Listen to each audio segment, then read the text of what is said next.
Man, what an awesome opportunity it is to listen to our guest today. You always see, football players who maybe they get a sack or an interception or they get a touchdown and they do a celebration dance. Well, there's a dance that's out there. It's a celebration dance called the Squabble.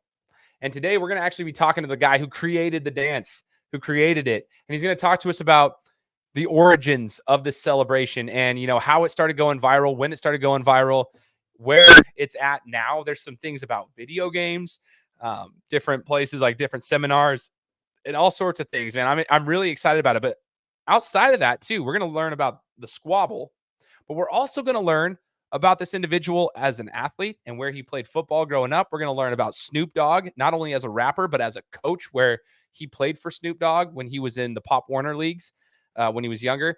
And we're also going to be learning about his career as a business owner. He's a rapper, a producer, a director, and we get to talk to him all about that. It's not just the creative side of like the dance creation of the Squabble. It's everything else that goes along with it. And you're going to really, really like this. And I want to remind everybody that this episode is being brought to you by Nation's Best Football. If you guys haven't checked out Nation's Best Football, I'd encourage you to do so. I've been collabing with them for the last 4 years now, 4.5 years. And they've been an amazing partner, just working with them and connecting with other individuals, such as our guest today. It was an amazing connection from Nation's Best Football. But go check out Nation's Best Football as they continue to highlight young football players across the entire country. And they show and highlight them and give them the exposure that they deserve. So go check out Nation's Best Football. I'll link them here in the description. I want to shout them out for being a sponsor of today's episode. This is going to be a fun one, very unique as we deliver a panoramic view on sports, because this is the Gametime Guru. So, what time is it? Game time! This is the Gametime Guru podcast, where I interview sports figures from all over the world to help deliver a panoramic view on sports. So whether you're a former athlete, one of the crazies, or simply a casual sports fan, this is the perfect show for you as we peel back the curtains and learn from our guests every single week. I'm your host, Shane Larson, and I'm helping you see sports through a different lens. What's up, everybody? Welcome out to the Gametime Guru podcast. My name is Shane Larson, host of the show. Super excited. As you guys heard in the introduction, we've got a really interesting one. This is the first time I've ever actually had a guest talking about this particular topic, so I'm really excited to bring him on. In 7 years of doing this show, we're going to kind of get into a different world inside of the sports world, a different sphere inside of the sports world. And that's what the whole point of my show is. My whole mantra, if this is your first time listening to the show, one of my biggest catchphrases since 2017 was delivering a panoramic view on sports. And the reason I said panoramic is because I wanted to see sports from all different angles. And this is actually like hitting a different angle in sports. I'm really excited about it. I want to say thank you to all those who have tuned into the show over the last 7 years. Thank you so much. We are in 182 countries, all 50 states. The show has continued to grow across the entire globe. And that's always, thanks to everybody. It takes a village. So thank you guys for your support. Like I said in the intro, we're welcoming onto the show the man behind the Squabble. And if you don't know what that means yet, well, we're going to figure it out here in just a minute. His name's Daquawn. It's Daquawn Brown. He goes by Cheetah. So Daquawn, thanks so much for joining the show, brother. Yes, sir, man. I couldn't be happier to be here, man. I appreciate you too. Absolutely, man. Absolutely. So for the rest of the audience, just to know, his nickname is Cheetah, and you'll see that on social media. We're going to put these links here so you can follow him on social media. So Cheetah, before we even get into the Squabble, right? Like before we get into the origins of the Squabble, I kind of want to get to know you as an athlete, because, if someone's just coming into your life right now because of the celebration dance, the Squabble, maybe that's the chapter they figured out, like who you were, they're like, oh yeah, cool. They might not know that you have a history of playing football at a very high level. So I want to get to know you as an athlete as well. So talk to us about your football career and where when did you first pick up a football and actually decide that was a sport that you were going to fall in love with? I started playing football at the age of 5 for a local Pop Warner team called the LA Demos at the Los Angeles Eastside Demos. I started at 5. It was pretty much like a easy thing for me. I didn't really. I was with the right team, the right guys, the right time in my life. I feel like that's when I picked up a football, and it took off from there. It was self-explanatory. I didn't really do too much talking. I didn't really do too much even celebrating and doing stuff I do now. And, I was just trying to learn the ins and outs of the game, and it came kind of easy to me. So I went from there, and I played 23 consecutive years straight after that. So, like you said, playing at a high level is what I'm used to, and played against players that's in the NFL and had NFL dreams and stuff like that. But it's just like now God is showing me a whole different chapter that I can make money at now, and it's pretty fun. That's how we here right now. That's super cool. See, like as I was, prepping for the interview, I was thinking of just like how sports kind of bring you into like different worlds. Like you learn a lot of different things through sports, and the whole like celebration dance and stuff. That's like part of who it becomes like part of the sport itself, but just kind of part of who you are as a human too. And I was listening to an interview with Stan Verrett, and I was like, yeah, man, it's like we'll get to that in a second, but it's funny how like you can like sports was a vehicle for you to kind of have this opportunity, and then later on in life, now you're like starting to see the fruits of what can happen. But when you mentioned you played 23 straight years after though, so Cheetah, what people might not know is like you played, first off Division I football up in Pullman. So I'm in Boise, Idaho. We're very familiar with how like the up north is just about like 7-8 hours 6 miles away. 6 miles away, right there. It ain't too far away over here. My You know what I mean? So, talk to us about your experience playing Division I football. I want to see if the young athletes that are listening to this podcast right now can get a little bit of a glimpse of what it was like going to Division I football, coming from California up to Northern Washington. What was it like going to Division I football? I mean, it was a different experience. It was something new compared to like all the other schools I thought I was interested in or thought I was going to go to. It was definitely a different experience in Washington State, at least. And, it was just something I had to adapt to and get used to. It didn't take, like, again, I'm always adapting where I'm going. I'm very good at that. So it didn't take long for me to get my feet wet. It didn't take long for me to hit the field. It didn't take long for the coaches to know, like, he's different. He's not redshirting. He's going to play. We need this. And I don't know. I'm just more like a prove it guy. Like I do a lot of talking. If you know me on the field, like I'm competitive as hell. But I like to see the results more than talking too. So Totally, man. it kind of it was new, and it was going against every week. It's like damn near being in the NFL. It's like you going against Oregon, then you gotta erase that out your mind. Win or loss, USC next week. Oregon State, Washington, you know what I'm saying? Like it's consecutive weeks, Utah, road games, bad weather, good weather. You just gotta stay ready. You gotta be prepared for everything that's gonna happen for sure. And I don't know, I have a good quality in that, I would say. Yeah, for sure, man. Being able to adapt. I guess it's a skill set that's really applicable even after football, right? Like you have to learn how to adapt, but playing at that level is really, really wild. And you were just mentioning off some of those teams, and like that was during the era of like some like Oregon, for example. I mean, in 2014, Oregon made the national championship. Like it was like, I mean, that's like the Ohio State Oregon game. I'm a Buckeye, but like, I mean, that's during that era where like the Pac-12 was starting to take off a little bit, and so you had some good competition day in and day out, man. Every time we watching film, we in the film room, I'm like, this is damn near a highlight tape, but we watching. Could we turn this off? Y'all trying to scare us or something? Y'all trying to scare me?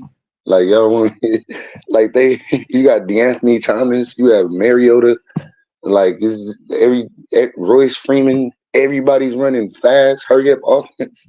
It's like there's no reason for me to really watch this and be scared about it. It's gonna be there. The Marquise Lees and Juju Smiths and Nelson Aguilar, like I'm gonna have to see one of them every play. So you might as well just, tighten your boots up and get ready to go to war. There's no reason to be scared. Oh, I love it, man. That's actually really cool though that you had the opportunity to face some amazing athletes. During your college tenure, was there a coach or a player that stood out to you that taught you something, Cheetah, that you can like take with you for the rest of your life? Anything like that? Yeah, I mean, it was just one of my teammates. His name DeMonte Horton. Tay. We used to call him Pick Six. It just really was like since I got on campus, even since my visit, like he took me under his wing and seen like You know what I'm saying? He seen the talent was there. He was just more trying to keep me focused, keeping, you know what I'm saying, keeping my head off what every other true freshman would be thinking is going out and girls and partying and having fun and being late to stuff and missing class. And you know what I'm saying? Like they really showed me how to be professional soon as I got on campus. But they let me have my fun, but I never got to really being around Monte and people like T West, people like that was on my team. Like they allowed me to like be myself, but feel like I'm one of them.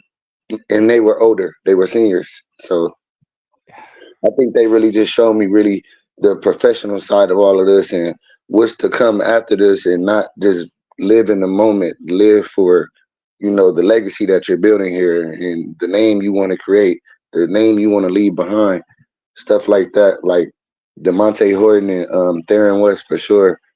They for sure installed that in me. You know what I'm saying? They have my back. Them two players, that's for sure that I learned a lot from. Oh, that's awesome to hear, man. That's super cool.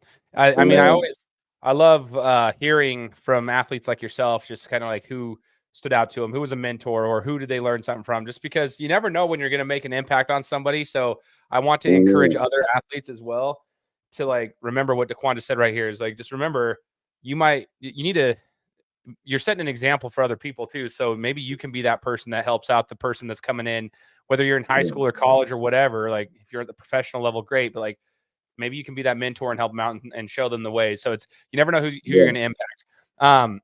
So, you know, I wanted to ask this because you played during the Mike Leech era. So RIP, I love Mike Leech. He's dude, the guy is, he is a legend for a reason, right? But I wanted to know, like, from your perspective, I mean, I know you're on the defensive side of the ball. I don't know what the communication was like with head coaches at the time, like Mike Leech, but I just want to know if you had any, you know, anything to say as far as something about Mike Leech during the time that you were playing under him. Man, Leechy, man, it's like shit. Like Leech is major key, man. Everybody who know Mike Leech know he's a character. He's different. He's a different beast. He is him. He's himself. And like, I don't know, for me coming in and him being the first one to ever give me a scholarship, that was my first offer, was Mike Leach. And he's offensive coach. So we was like, what the hell? Like he won a defensive player. He's coming into Washington State. This is his first class he get to actually recruit, and I'm the first defensive player he won. It was as you can imagine, much deeper than just that's my coach. He trusted me. He believed in me. Like he he let me be myself. He was Leech. Like he was different. He had his ways that he when he's serious. He has his ways of knowing when he's playing. He's being a joker. He's being a pirate. Like everybody know him to be. There's times where what I'm saying, you don't know what he's thinking, but it's definitely love there for sure. He showed me love from day one. Even when I went there and I ended up getting into some trouble and went to jail and stuff. As soon as I got out, went straight to him. He was just like, "Oh, so you made it back, huh?" Like he has a weird way of like touching your heartstrings. Like I told you I could get you out because he was a lawyer. And I told you I can get you out if you didn't do it right. And you did everything you said. So I'm gonna do my part. So could we get some fucking wins this year? That's all I need to worry about. He don't really talk to many offensive players, but he loved me so much because our personalities was like loving each other. Like we was yin and yang. Like people, I used to get like, little things. I'd get in trouble for missing class or being late. Little things that I was learning. And coaches would try to send me to him like, you're in trouble. And Leach would be like, get in here. Like, and then he'd slam the door and all that and make it look like a big scene. And then as soon as they walk off, he like, Cheetah, God damn it. And winking at me like, like, dude, don't worry about that. I understand. You're going to make mistakes, man. It's okay. He has a weird way of teaching you what he wants you to know. And the things he teach you, you're going to remember forever because he's one-on-one. He's one-on-one for sure. Oh man, that's cool. I appreciate your insight on that. I think there's a lot of listeners here who will really take that to heart because that's Yeah, we all kind of want to know. Like a lot of us just watched him as fans, but we didn't yeah, play for him like you did. So you had more of a personalized experience man. with him. So thank you for Le- that. Go ahead. Go Leach ahead. Leach came in here in my house when I was fresh, like just trying to come out of high school. He didn't flew down here. He heard I was getting. He like, oh, you got all these offers, huh? So what you gonna do? He's sitting in the living room like it's his house, legs crossed, Copenhagen dipping the lip, got his chew in. He comfortable. Like we family for real. We had a real family type of relationship for Oh, sure. man, that's He awesome. he care about the people he care about, and if you're a not shit player, he'll let you know like you not shit. Like you don't deserve the type of relationship he can give you if you not shit. Not shit is just being everything other than football. Just that's the type of sleazeball type guy you is. Like, and he, you know, I always miss him and think about the things we talked about, and you can't replace a person like Mike Leach for sure. He gave me Well, my first chance, and look, I'm here now. heck yeah, that's awesome, man. Like shout out to him, Mhm, RIP, to the mhm, legend Mike Leach. Cheetah, as you know, to kind of just get a little bit of a wrap up of your football career as a player. Um, mhm, you did spend some time in the IFL. You played some arena football and stuff at the professional level. Is there mhm. any takeaways from that? Because I want to preface it with this. I actually follow. There's a team literally right down the street from us. It's the Idaho Horsemen, and they play in a different. There's a smaller division Yeah, of it's a different league. yeah. And Mhm, so I love that though. I actually enjoy watching guys play, even if it's arena football, because I still love seeing guys play at a high level, guys who want to play at the professional level, but just like keep playing. They have a passion for the game. And so I actually enjoy it a mhm. ton. Some teams are a little bit more competitive than others at that level. It just depends on who you're going to get. But I want to know from your side, because you're a defensive player and the arena game is set up to like be an offensive game and it puts a defense at a disadvantage For already. sure. But like, what was your experience like? If you could just wrap it up, like saying, "Hey, like, what was some things that you learned from playing professional football at the arena level?" Some things I learned from that is I don't know, like it sped the pace in the way I play. It sped it up. It made it like I got to really showcase my skills more because everything turns in on defense wise, and I'm playing corner. I played nickel. I played linebacker. I played free safety. I played all the secondary positions other than everything other than lineman. So everything is sped up. They're running at you full speed before the play even starts. So I mean, just how they running at you, your reactions have to be up when they snap that ball. Like it helped my awareness. It showed. It was good for me because it showed my skill set. It showed it like even more on a pedestal, more than playing 11 on. It's like, all right, the D line caused that sack, or like what I'm saying, the crowd noise or the weather, what I'm saying, affected that kick, or what I'm saying. It was like more like it's really a skillful player game. You know what I'm Yeah. saying? So for me, I end up leading my team in tackles, leading us in picks, all the shit, like pass breakups. Everything was just like, I don't know. Once I got into it, I locked in, I focused, and I was like, it ain't about the money. It's just because I love the game. You know what I'm Yeah. saying? And I got enough of that. I got my feet wet enough of that to get. I'm satisfied with what I did for sure. I always put up numbers. I got a lot of wins. Can't no coach say I missed a practice or I did anything. Like it was just me continuing to love the game until I found something which I'm doing now, and now I can make money without having to put my body on the line. Yeah. So it was definitely something I was doing at the time. To stay out the streets, to keep my head on, to keep the confidence and faith that I have in myself up within them years. You know what I'm saying?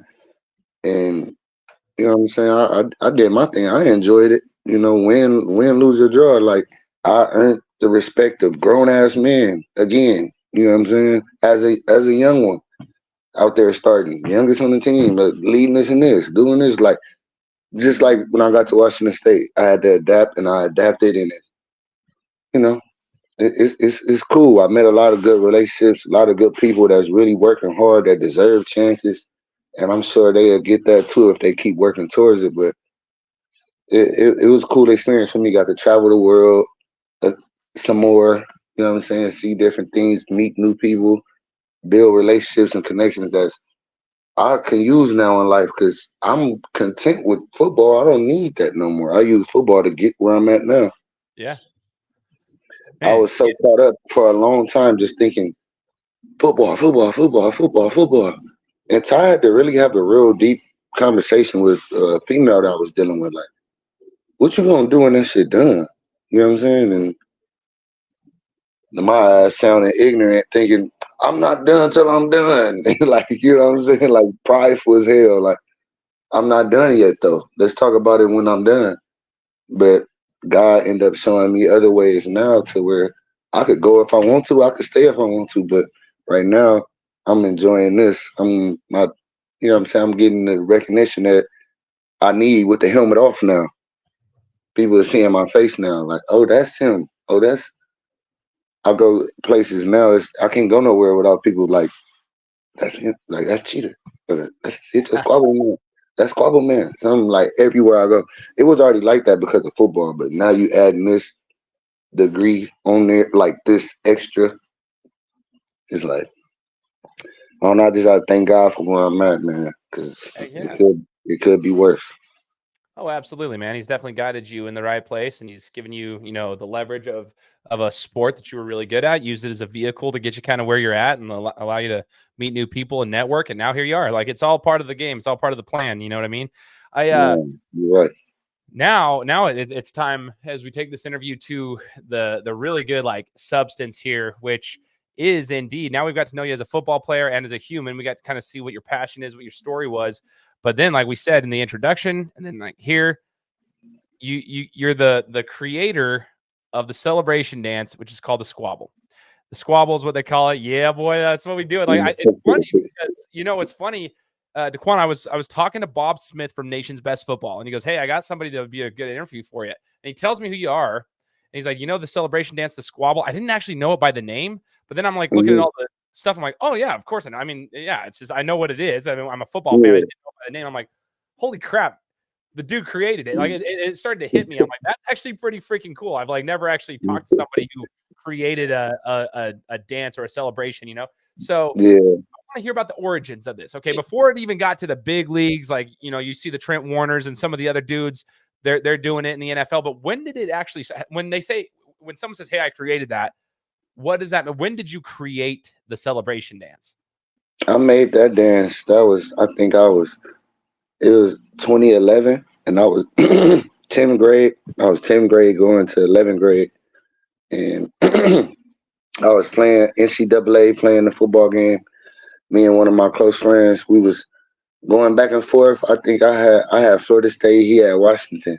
We was playing, but we was listening to music. Like we turned the volume down on the TV and turned up the speaker. Like when we played, like so we're listening to some classics, some Too Short. We was listening to some Too Short. We was just vibing out. I got the controller. He got the controller on. He scored on me. Yeah. Yeah, like getting this little bounce on, getting this little two-step on. So I'm like competitive as hell. I run back the kick, next kick. Yeah, what you talking about? Like, you know what I'm saying? We was like with just caught up in the game of football, just competing. And it was like we was celebrating on each other. Like, yeah, I told you. Yeah, look at the scoreboard now. Going back and forth. And then I had the game-winning touchdown or something like the next quarter later. And I was just like, fuck that. Like, instead of just doing it, like, two-stepping, I put the controller down and I was just like, pointed at him like you trash. Like, no, like, get out of here. Like, get the fuck on. Like, it was just do his going back and forth with the moves and he put the controller down like doing shit back. Like what's up? Like, hold on. But we was like fighting, but using our dance moves. And that's why it's called a squabble. you're supposed to come back with moves back, not just, you know what I'm saying? Not just, it's not just always this. You gotta see what the other person is doing and counter it. Like, what? Just like you was fighting somebody. If somebody was just swinging, you supposed to duck, come on. You know what I'm saying? And we went to practice, and then I scored in the scrimmage game we had, and I did it, and people was like, because at first it was just between me and my boy, and then I scored and did it, and it was like, that was hard. Like that's some shit. You always been a dancing type dude always, but I ain't seen you do that one. What's that? And I was like, that's me. That's my little shit. Hit your squabble. Hit your shit. And then ever since then, everybody embraced it. And then every time we win, we was throwing parties and we was winning a lot. So we taking it to the party. People making circles around me. I'm in the middle of the circle doing it. People learning the moves, copying the same moves I'm doing, you know what I'm saying? Like putting it into their own little vibe. And it was cool. It was a dance to make people feel cool. It ain't a dance you could really look dumb doing. It's for everybody to like. You could do it. Anybody could do it. Like, well, I gotta tell you that though. I gotta correct you on that because I was showing my wife before I started interviewing you today, and I was like, my wife was a competitive dancer, so like she's got flow, right? My wife's got some flow to her. A lot of females do. I don't, dude. I was trying so hard. And she's like, dude, you look like your elbows out. You're too stiff. Like you got. And I was like, dude, I don't know. I'm like an idiot though. Like I was like, I can't do it like you guys. I don't have that flow, but I'm gonna work on it. I'm gonna send you a few videos. What was that? Sorry. After this, I'm gonna send you a few videos. It's gonna be easy after you see those. Like, okay, if you can, that would be great because I need to impress my wife. Simple, right? Step by step, simple. Just bounce, keep bouncing. Add your feet, add a little shoulders, just loosen up, smile a little bit. Dude, when you dance, just think about something funny while you dance. It take your mind off of dancing. Like when I be squabbling, when I squabble up, I look at the other person. I be like, if you do one bullshit move, you know I'm gonna win this whole squabble. Like it's gonna be over with. You can't play with me. All right, one more move. Think you hard. You know what I'm saying? Like I try to keep it as fun as possible. That's why I think I love it so much because I see when people do it, they're happy, they're celebrating. It's more than just a dance. Like it's people tell me like when they see me squabbling up, like when I squabble, I'm squabbling. It's for a purpose. Like I'm thinking about I'm beating anxiety, I'm beating depression. Was always counted out my whole life. And now we here, like, you know what I'm saying? I'm fighting everything just in life, battles, like perseverance, being, you know what I'm saying, down bad and have to stand up, you know what I'm saying? Taking care of your family, being a leader, like stuff like that I really stand for. People see that when they squabble, like, or when I squabble, they see that in their self. So they be like, I know all the shit he been through for real as a real person, and he really still keeping a smile on his face. That's crazy. Like he fighting a lot of shit. So, dude. So what is that's a whole nother reason to squabble. This whole thing it's like it's not just a dance, right? It's not just a little. There's so much deeper. It's like how you use, you know, you had football and dancing mixed together to kind of like express yourself. You know what I'm saying? And not kind of, it is to express yourself. Everything you just listed right there, that's so cool to me. Like people like yourself who have a little bit of flow and a little bounce to them, you know, and you're athletic, but you still fight with other things in your life, demons that happen, you know, everybody struggles with that. You still have those, but you're able to express yourself and combine the two. So I think that's so dope. Now, I want to know, so you talk about parties, you know, and Daquawn, you talked about like, okay, so parties, you're going to the parties, you're at the game. But when did this actually go like mainstream? Like you got NFL players doing it consistently now. When did this go mainstream, and when did you even know people were like starting to, like, higher level players were starting to use this stuff? I think once I was like a sophomore in like college, I was like, I think that's when I first busted out. You know what I'm saying? My first freshman year, I wasn't doing no dancing. I was I was focused as hell. Like I was nervous as fuck every game. Like what the fuck? It's not time to dance. But I got a little swag in me going into my sophomore year. In my spring game, I busted out. I had 2 interceptions. I had Snoop Dogg come to the game, perform after the game. You know, that was my Pop Warner coach. Shout out to Coach Snoop in the whole Snoop League. He I don't know, just having my people around and stuff, I busted out. Like, but I'm squabbling up after, 2 interceptions. I was player of the game, all that. And after that, I started seeing going into that season, every team was hitting it. Like, I didn't play against players that hit it. Like, a person and caught a pass on me and squabbled up on me. I'm like, oh hell no! Nah. Like y'all, like now you're going too far. Like you pushing buttons now. Like I'm on your ass now. But I think after like my sophomore year, there was a lot of people that I knew that was going to the NFL, going first round, first top 10 picks. Or they was hitting it. They was hitting it. Like that was their celebration. That's all they knew when they got to league when they scored. So probably 2014. It been going viral. It's just this year it's going viral for some reason. I mean, of course, I did a lot of groundwork since then, since 2014. We're going on 2024 now. It's 10 years later. There's been a lot of people squabble up throughout them times, not just on the field, but in movies and music videos and, you know what I'm saying, more than just football that I'm seeing it on. I'm seeing it on Wild 'N Out. I'm seeing everybody hit it like, God damn. So I think that was like the first year for me. I seen like this shit is crazy. I just seen Devontae Adams just hit that shit like easily. Like you know what I'm saying? Like he hit it good too. So somebody is teaching him. Like the word is getting around. Somebody is they're doing it in that locker room or they're doing it over here, and it just kept leading this shit. Like when you water a plant, it just started growing everywhere. Like oh shit, I'm like. You know what I'm saying? And then Snoop Dogg called me about it. Like, they doing your shit. Like, I've been seeing you do this shit. They're doing it. I'm seeing it. I'm seeing my Steelers hit your shit. Like, I'm proud of you. I'm like, damn, that's crazy. But I have a weird, unique way about just staying humble. Like, that just be me. Like, it's nothing better than being me. Like, when people just be like, how does it feel? How you feel about this? Like, I just be like, it's cool, bro. Like, like be cool how you be cool. Like just act like it ain't. I didn't even make it. Just you know what I'm saying. Keep doing it. Fuck it. I have a weird way about making people feel cool about it. Like it's cool, bro. You can do it. Go ahead. I know you wouldn't. You keep talking about it, trying to talk about it with me. Like, bro, I'm worried about something else. Do it if you gonna do it. Like it's cool. It's whatever. Like I go anywhere. Like just last night I was in the studio. People want to talk about it. I'm trying to rap. Like, damn, shut up real quick.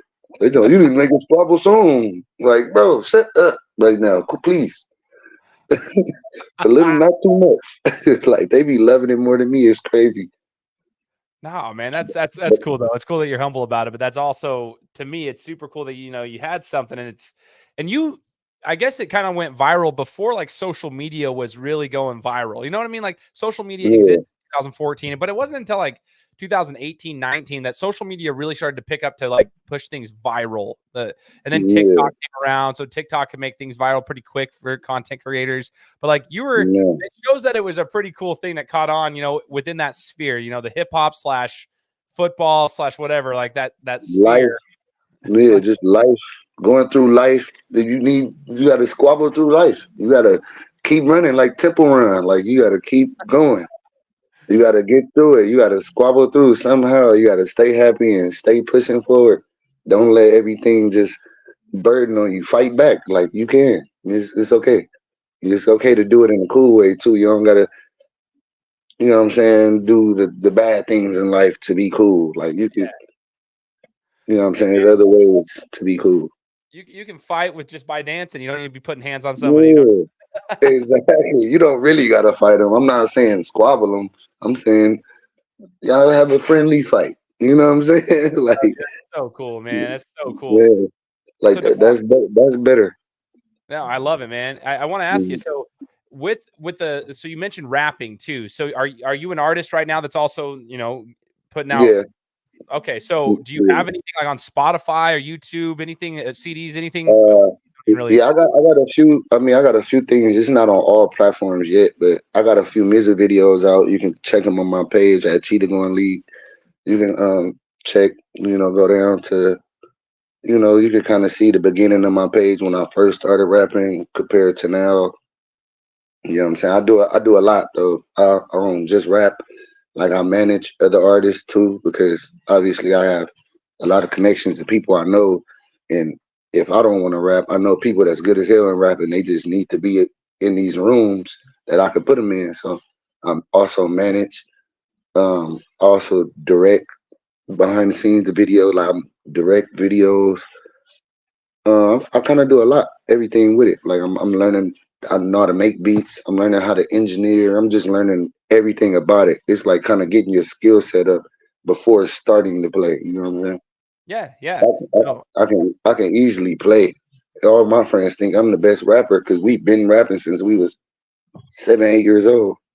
So it's nothing new.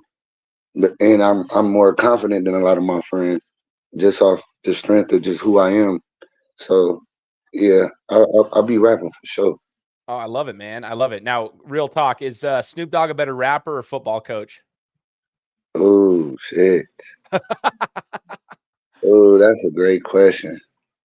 Because it's like the things he do as a coach is it's up there with with that. This is that deserves platinum plats too. You know what I'm saying? That deserves Grammy nominations too for best coach. You don't gotta be the best coach to everybody in the world, but for me, what I think it go hand in hand to me. But I mean, obviously, everybody will say rapper, but the things I've seen him do as a coach and just as a real person, when you take away the rapping or take away that Snoop Dogg or take away the movies and damn, he was really with Death Row and shit. Like, you know what I'm saying? Like I ain't never had a weird moment with him and he made me feel like this. I'm Snoop Dogg and I'm your coach and you know what I'm saying? Like he's so down to earth. Like he you know what I'm saying? The first day he coached me, that was probably the last day that I was like, Snoop Dogg really my coach. Like that was the last day I was really telling my friends at school, like, I went to practice and Snoop Dogg was the coach last night. Like, it's going up. Like that was the last day I felt weird about anything because he was so real, down to earth. Like he told me one play, like, Cheetah.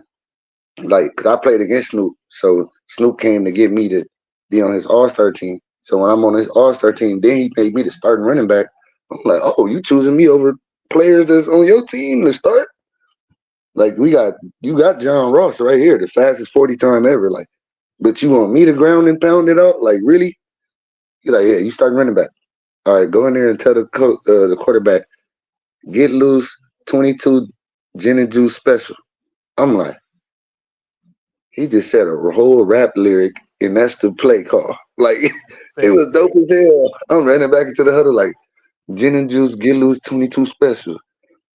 To me, like you getting it. All right, you got to come around, double reverse, triple reverse. Like it was some crazy shit. I was like, yeah, he hard for sure.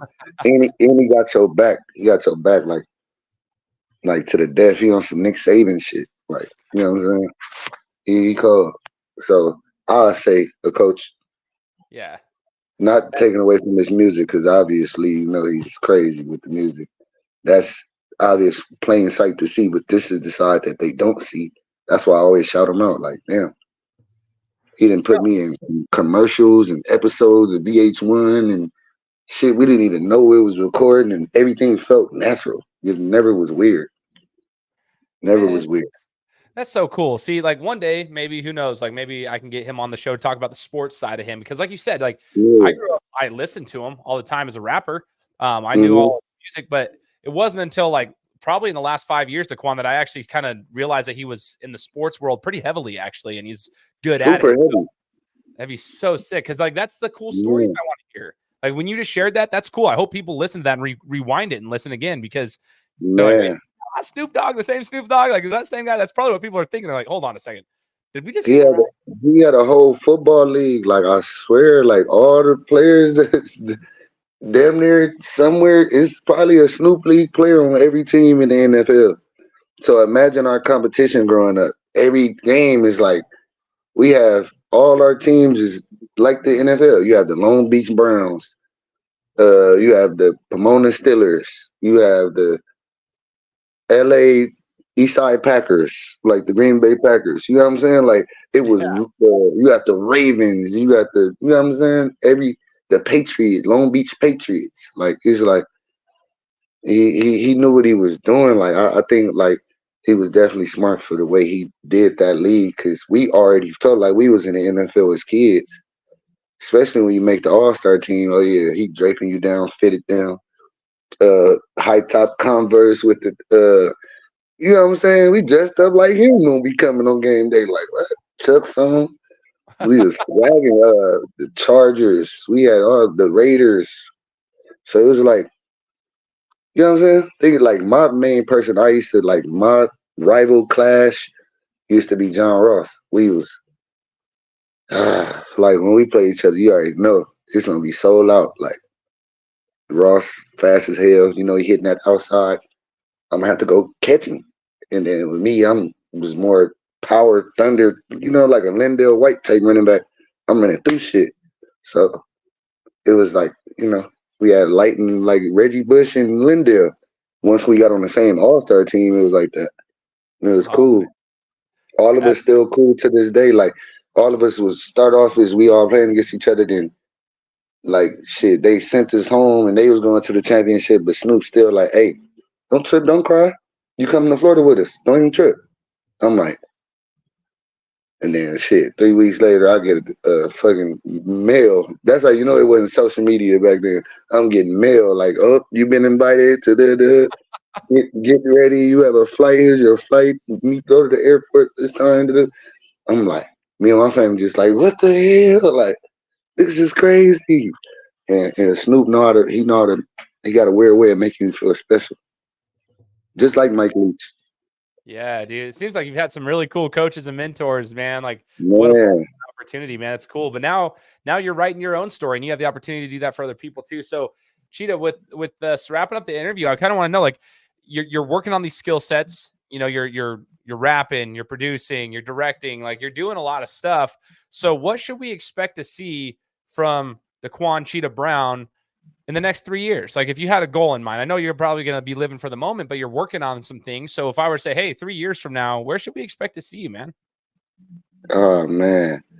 Shit. The way it's moving right now, I can't call it nothing else but being wealthy. Being, you know, probably start a family by then. It's the little things about for me that I want to do in life, but I need the funds for it. And that's why I'm working towards it.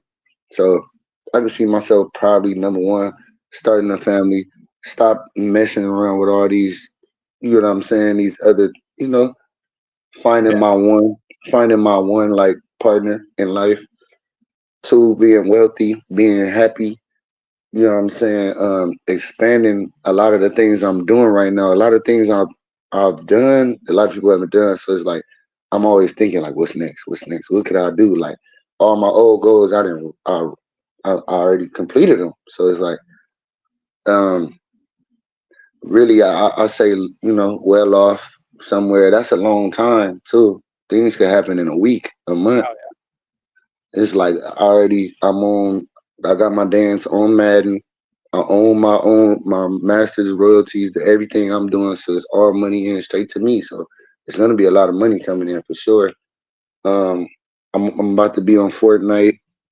I got the Super Bowl weekend coming up. I gotta go to a bunch of seminars and things that they want me to be involved in. A bunch of performances coming up. So I just see it just getting better.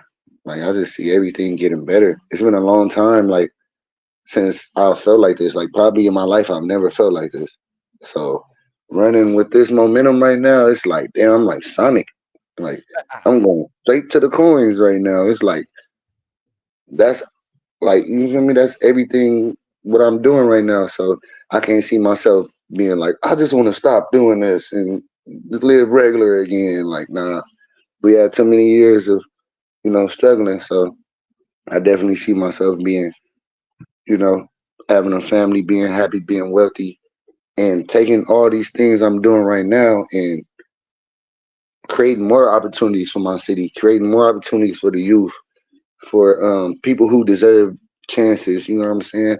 Opening up and starting different, things in the community that could, push us forward and make us one of the top cities in the world. Because we already is, but I want to have my hand in it. You know what I'm saying? That's one thing I learned from Nipsey. Like, that's one thing I live for. You know what I'm saying? Is to inspire people, to motivate people, and like push people. Like, I have a thing I say, like, if you hang around me, I'm gonna have a weird way of making you believe in yourself that you could do it. Like, hold on, that's all it take. It's all they be taking. Some people to tell people you believe in them, or you know what I'm saying, like you got their back, or you're not in this alone, or I've been through that before too. Not necessarily saying I feel you exactly what you're going through, but no, like I'm here with you as you go through this type. You know what I'm saying, as you go through things in life. So I feel like just creating more avenues towards that. You know what I'm saying, and shit, I never know what I could do. Like, as far as like the music wise, I can do I'm be able to do everything I want to do in the studio. I can record myself. I can put people on. You know what I'm saying? Everybody gonna want to come to a studio that I'm at. I know how to make beats. You know what I'm saying? I know how to network with people that would. You know what I'm saying? This has been crazy for me, man. I've been just blessed by God to be in these kind of shoes, even though it's not hard to be. I mean, it's not easy to be me, but it's everything is lining up where it's supposed to be. 3 years, that's a good enough time for me to everything and what I just said. I believe I can do that for sure. Oh yeah, and I totally believe it's going to happen too. This is the one thing I tell people, it takes belief in yourself, one, which you have, and two, and then it takes action, which you're doing. And that's how you start the momentum to roll. Like, once you start, and I think a lot of people have it in them, to do something that they want to do, but they just don't act. They don't act upon it because they're scared of failure. Once you act and you start to get a little bit of momentum, the failures that come along the way, they don't affect you as much because the ball keeps rolling. Like, okay, well, on to the next thing, or I bounce off of that and I learn from it, and you just keep moving. And that's what I can tell from you as a business owner now, and just kind of branding yourself. And I mean, you're talking video games and all sorts of stuff as far as the Squabble is concerned. Now that you also got rapping, you got producing, like there's so music much videos, everything I've been doing, like every day is something. Like, I just was in the studio last night till like 4, from like 8 to 4, working hard as fuck. Uh, Earlier that day, just had another interview. The day before, just had to do a whole dancing Friendsgiving music video with the Squabble and all that. Everybody got on the Squabble shirts. I'm walking into some crazy shit. Like, what the hell? Like, this is all for me? Doing that. Um, Other business meetings, setting up uh, dates in the future. I got to do this on the 4th with Snoop Dogg. Then I got to do this on the 16th. Turn around. I got to do this with Bino. Now I got to do this with 310 Baby. It's just like all my attention right now is where it needs to be focused on for me to accomplish them goals in that 3 years for sure. So it's like, that should be tiring as hell, though. I'm telling you, it's always, it's always gonna be something that you be like. So what's the catch to this? No sleep, no sleep. Always having to damn near DoorDash some food everywhere I go. You should be a gold member on, like, they should have like a gold card for DoorDash or Uber Eats or wherever. VIPs. Having the Uber random time, anytime, just doing shit. Less time spent like with the females. You know what I'm saying? Is more time focused on myself. Like, damn, there's a lot of stuff that I used to be doing. I can't do that shit no more. For sure. Yeah, but it's a different chapter of your life, and that's part of the growth, right? Like, you got sacrifices you make as you're building something, and that's this chapter of your life, and then eventually there will be another chapter of your life. You'll build this out, and you'll be able to scale it, and you'll be able to do those. But it's cool to watch, like, to know you the last 45 minutes talking about athletic journey, business journey, and just like how it's continuing to grow. That's exciting, man. It's actually really, really motivating, and I want to know, like, as we wrap it up, Daquawn, where can we find you? I've got your Instagram channel at Cheetah Going League on Instagram. Yeah. I'm gonna put that in the description here. But is there any other social media channels? Do you sell any merchandise? I don't got no other. Oh, I got TikTok. It's the same thing. Cheetah Going League on TikTok. This is just like Instagram. I got some merch coming out because I'm doing a collab with Pro Club and New Era, the fitted caps.